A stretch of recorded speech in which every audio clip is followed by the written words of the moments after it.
Dans un pays où on ne croit plus en la classe politique, comment reconquérir les partis et surtout comment apprendre à y naviguer sereinement? Ces derniers temps, l'impopularité de la classe politique atteint des sommets. Avoir 50% d'opinions favorables en 2024, c'est quasiment impossible. Et pour cause, nos élus n'en font souvent qu'à leur tête. Le constat majoritaire, c'est que les politiques, c'est tous les mêmes. La même éducation, le même milieu, la même origine sociale, et ils auront leur agenda politique avant le nôtre. Alors est-ce qu'on laisse le système s'écrouler, ou pour aider à en changer, on essaie de régénérer les partis politiques, et donc la démocratie représentative? C'est ce renouveau auquel travaille Open Politics, une formation gratuite et apartisane pour se lancer dans le grand bain de la politique politicienne. Ils sont inspirés de formations américaines comme Brand New Congress ou Justice Democrats. Ils essayent de diffuser culture, réseau et outils politiques à des aspirants politiciens jeunes et moins jeunes. On a pu suivre une de leurs formations en mars dernier avec Antoine, un de leurs fondateurs.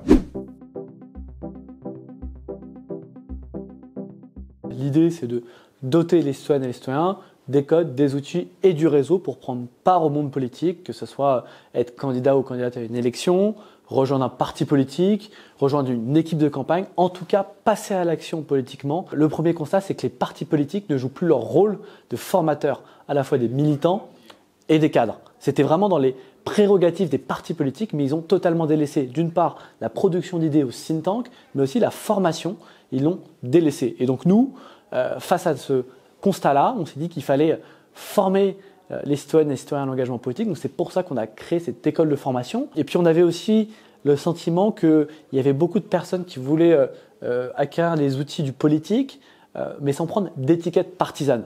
Parce que difficulté à s'y situer sur un spectre politique, plus en adhésion avec le fonctionnement des partis aujourd'hui. Donc c'est aussi pour ça qu'on a créé cette formation gratuite, mais apartisane, parce qu'on trouve ça aussi intellectuellement et politiquement plus intéressant de se former avec des gens avec lesquels on n'est pas d'accord pour créer des débats avec de l'esprit critique, des débats engagés, mais toujours des débats sains, et qu'il faut réconcilier les Françaises et les Français avec la complexité de l'action publique, qu'on essaie de transmettre les codes, les outils et le réseau, parce qu'il faut quand même être conscient que le réseau, c'est aujourd'hui extrêmement utile et puissant dans le monde politique. Cette formation m'a apporté beaucoup déjà en termes d'engagement. J'ai pu faire pas mal de rencontres aussi, des rencontres avec des personnes qui sont restées toujours mes amies et en même temps être formée. Ça m'a aidé sur un aspect très théorique comme le fonctionnement de l'Assemblée nationale, toute la dimension juridique qu'il y a derrière, des lois, des amendements. Il y a les débats, parce que les débats on en fait tous les jours. Mais lorsque tu fais de la politique ou lorsque tu es dans le milieu un peu public, tu es obligé de te confronter à tout le monde, de mettre ton image en avant avec un discours précis. Il faut que la parole serve tes idées. On a appris plein de choses, beaucoup sur la démocratie, beaucoup sur des démocraties participatives typiquement dont j'avais pas du tout l'habitude. Je suis déjà un peu nostalgique des prochaines semaines où on a plus formation. Déjà sur l'éloquence. Quelques petits conseils. Non, c'est un chouette discours de campagne et surtout en 2 minutes. Les promotions, c'est vraiment des communautés et les gens s'entraident, lancent des projets ensemble. Et in fine, si on a créé Open Politics, c'est pour répondre à plusieurs crises. La crise de vocation, parce qu'il y a de moins en moins de Françaises et de Français qui s'engagent en politique, aux élections, dans les partis politiques. Il faut les accompagner pour répondre à cette crise de vocation. Il y a une crise de représentation. On a un quart des Français qui se sentent représentés par le président et par les députés. Et on ne peut pas continuer comme ça. Donc il faut faire émerger des visages qui sont différents aussi, qui vont permettre aux gens de s'identifier, parce que le monde politique souffre de ne pas être assez à l'image de la société française, et on le voit à l'Assemblée nationale. Pour répondre à la crise de confiance, on pense qu'il faut qu'il y ait le maximum de personnes qui s'engagent en politique, qui montrent que c'est possible, qui ont d'autres manières de faire de la politique, et c'est comme ça qu'on pourra recréer de la confiance. Dans le système actuel, il faut changer les choses à l'intérieur du système, depuis l'intérieur du système, et il faut que les partis politiques rejouent ce rôle de mur porteur de la démocratie, qu'il faut être exigeant avec eux et que donc il faut les rejoindre pour essayer de les transformer de l'intérieur. Cette formation veut renouveler la classe politique, et c'est super, mais avec qui exactement? L'enjeu, c'est de ne pas reproduire l'élitisme actuel dans les partis. Et c'est le plus gros défaut de cette formation, comme de beaucoup d'associations ou de structures politiques, son manque de diversité sociale. Parce que tout le monde ne peut pas s'engager. Pour se mobiliser, il faut une culture politique, du temps et surtout de l'argent. Cet entre-soi, les fondateurs d'Open Politics en sont bien conscients. Ils subissent un manque de financement et d'ancrage local pour élargir leur public et donc la diversité de nos futurs leaders. chez Open Politics, on a quand même une chouette diversité de gens de gauche, du centre, de la droite, des parcours très différents. Vraiment, on essaie de brasser large. Après, on est toujours trop à gauche pour les gens de droite, trop à droite pour les gens de gauche. C'est un peu la malédiction d'être un partisan. Mais effectivement, il y a quand même aussi le prisme qui est que c'est plutôt des gens qui peuvent se permettre de s'engager en politique. Je suis encore étudiante en dernière année à Sciences Po et en parallèle, je suis militante au Parti Socialiste depuis 5 ans maintenant, 5-6 ans.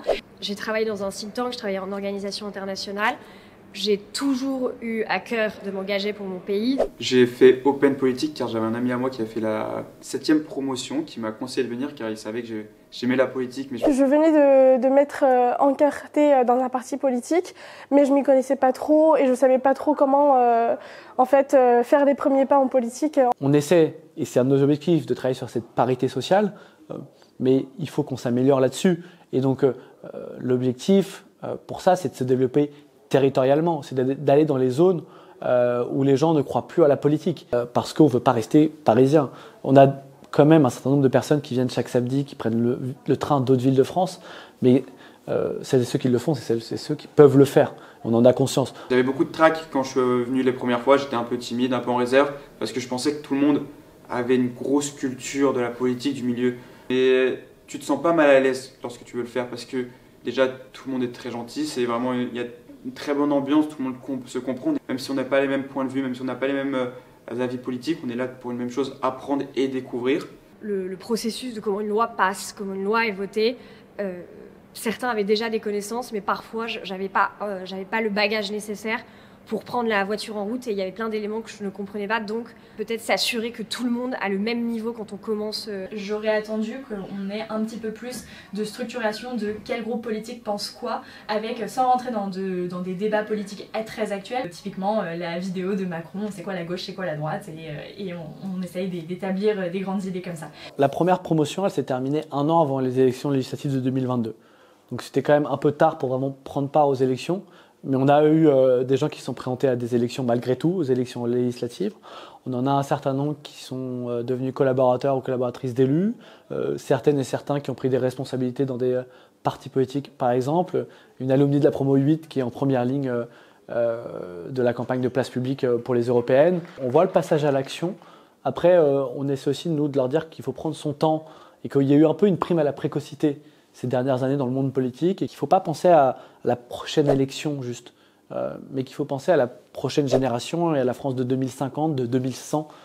C'est comme ça qu'on peut vraiment changer de manière structurelle les choses. Et donc nous, les vrais juges de paix, ça va être 2026 et 2027. On espère avoir des alumni qui vont être candidates ou candidats à des élections municipales et législatives, membres d'équipes de campagne, qui vont s'engager sur le terrain. Donc... Sur le papier, c'est très cool et on a hâte de voir ce que ça va donner dans les années à venir au fil des élections. Même si on a trouvé que les méthodes déjà en place dans les partis, les éléments de langage, les coups bas, l'opportunisme, n'étaient pas toujours franchement critiqués par les intervenants. Quant à l'arc républicain de leurs exercices d'éloquence ou de débat, il excluait toujours le RN, évidemment, mais également la France Insoumise, qui est pourtant un parti classé à gauche par le Conseil d'État. Preuve que, bien qu'apartisans, les fondateurs d'Open Politics ont une vision bien traditionnelle de la démocratie républicaine et s'attachent à défendre une représentation honnête des citoyennes et des citoyens. Pas de désir révolutionnaire donc chez Open Politics, mais une boîte à outils ultra complète pour comprendre, intégrer et ou changer les partis politiques existants et qui sait peut-être en créer de nouveaux.